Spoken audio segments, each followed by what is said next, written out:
I don't talk about this much. It's funny how I start off the video by saying I don't talk about this much when the video is about talking with self. Even that title there, we'll start off there. Even with that phrase or that way to address it is I changed it from I talk to myself to I talk to self. That happened today, which is why actually I made a short about it, and I wanted to talk about it in today's video. Talking to self, and I still may say talking to myself because I've said it like that all my life. I believe I have a very awesome imagination. It's one of my blessings. Playing has always been a wonderful experience since I was a little kid. Me getting into play mode was always like 10x. I had so much fun. I did a lot of playing in solo mode and had many kids around me. Later on when I got a little older, older kid and young teenager, yeah, I had all the friends in the neighborhood and stuff. But like as a little kid, I got down with like little matchbox cars, little Hot Wheel kind of cars, and the imagination would go like hella dope. I was one amazing play pretend by myself. Later on, come to find out, even now in actuality, I was like,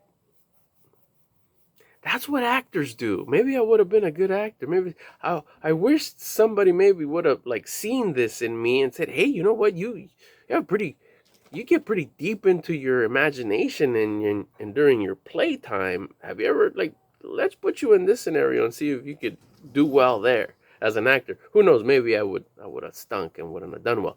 Beside the point, main point. Since I was a little kid, talking to self has always been just something normal I would do. It wasn't out of the ordinary. I always did it. And as I got older, I would I think a couple of times I got caught doing it. Like if I was in the car by myself and when I was like 16, 17, and I'd be coming home from work late night and I'm sitting there having a conversation with self and then the car pull up next to me and kind of do like a double take thing. Next thing you know, they, you know, kind of like look away when I make eye contact with them. I was a little bit embarrassed about it. Like, okay, make sure nobody catches you.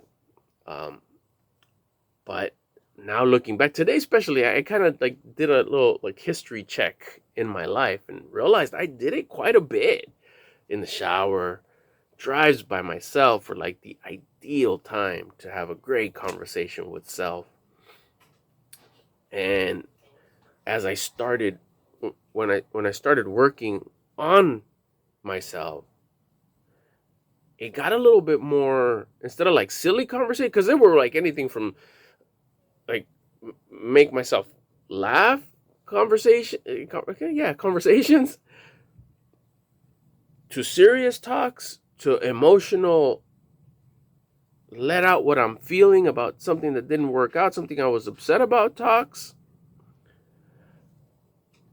And as I started working on my self-development, they they got a little bit more serious. I don't want to say intense, but a little bit more serious. Like it wasn't so much about jokes and what had happened earlier that day and how funny that shit was. It was more like, okay, we really want to focus on building this and trying this and adding this to the business and adding, this to your car or trying this or there were more serious conversations or I want to really improve with this, especially in the last 4 years. What do I mean? 2022, 2019, 23 years. And what I found, what I'm coming to realize uh, as of just recently was that these conversations, I'm starting to believe that these conversations, I'm convinced that these conversations are with my conscience. I'm doing a back and forth with my conscience, my higher conscience,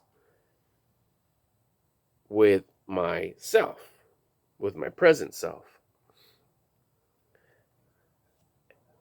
And I started realizing that these conversations were always great. It was building our relationship.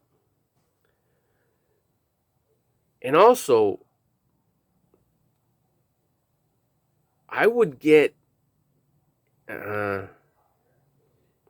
feelings were triggered. And I realized that it was my conscience that were feeling these feelings and were making myself feel these feelings. My conscience started telling me and I know it sounds a little bit funny when you say it this way, but it's so new. I'm still having a little bit of troubles explaining what I feel, which this is great that I get to kind of put it together. The conversations that I have with self is my conscience telling me sometimes, when they're not casual, silly conversations, but actually like, okay, I know I shouldn't be doing that. And it's not self telling the conscious.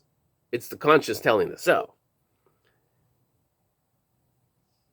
And even more important, well, just as important is when conscience tells me I should be doing something. I've had both. And when it's something that, well, it's always been something that, yeah, I shouldn't do that. And I know I shouldn't. Or regret. Regret comes from the conscience. The conscience is, we feel bad. Why do we feel bad? We're feeling the emotion of feeling bad. That's the conscience telling you, hey, fool, we feel bad.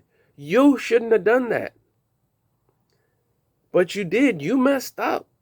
That's a fail. You shouldn't have done that. You knew that we didn't want to do that. But we did it anyways. Now we feel bad. And I'm going to do my best to remind you that we did bad. And we're going to take part in the consequence of what we did. But just know whether there's no consequence at all, we still feel bad because you shouldn't have done it. And we knew we shouldn't have done it before we did it. Now, after we did it, we still know that we shouldn't have done it. That's the conscience. That's the That's who I talk to when I talk to self. My conscience. It also says, like I said, what you should do. You should be doing this. And you could ignore that forever.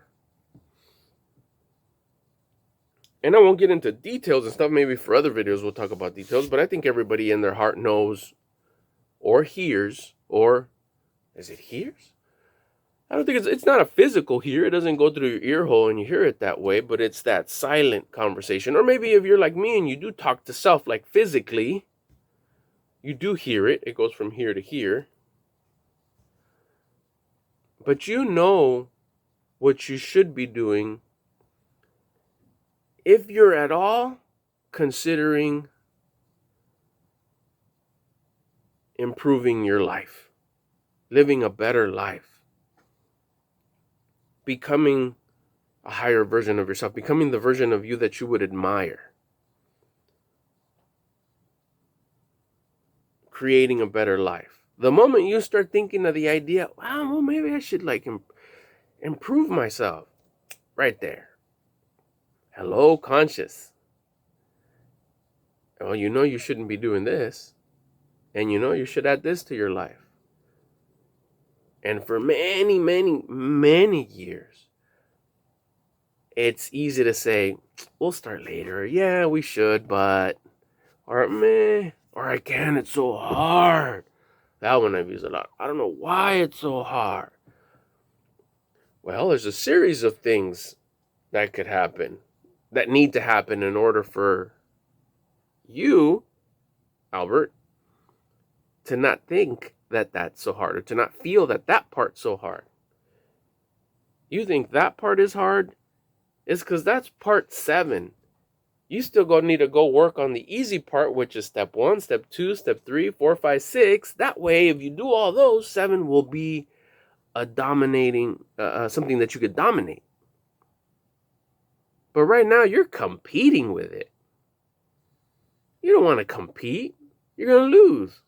Or maybe you won't. You'll get lucky, or you'll force a win, but you're not ready for that win. And if you do win, it'll destroy you. You'll lose the next day, or you won't be able to be consistent with it. But if you start that self-improvement and start listening to your conscience, it'll tell you what you need to do and what you need to not do anymore. And that'll go back to step 1. You should do this and not do this. Step 2, you should do this and not do this. Step 3, 4, 5, 6. So when you get to 7, it's like, I'm not going to compete with you. I'm going to dominate. And that all comes when you start listening to your conscience.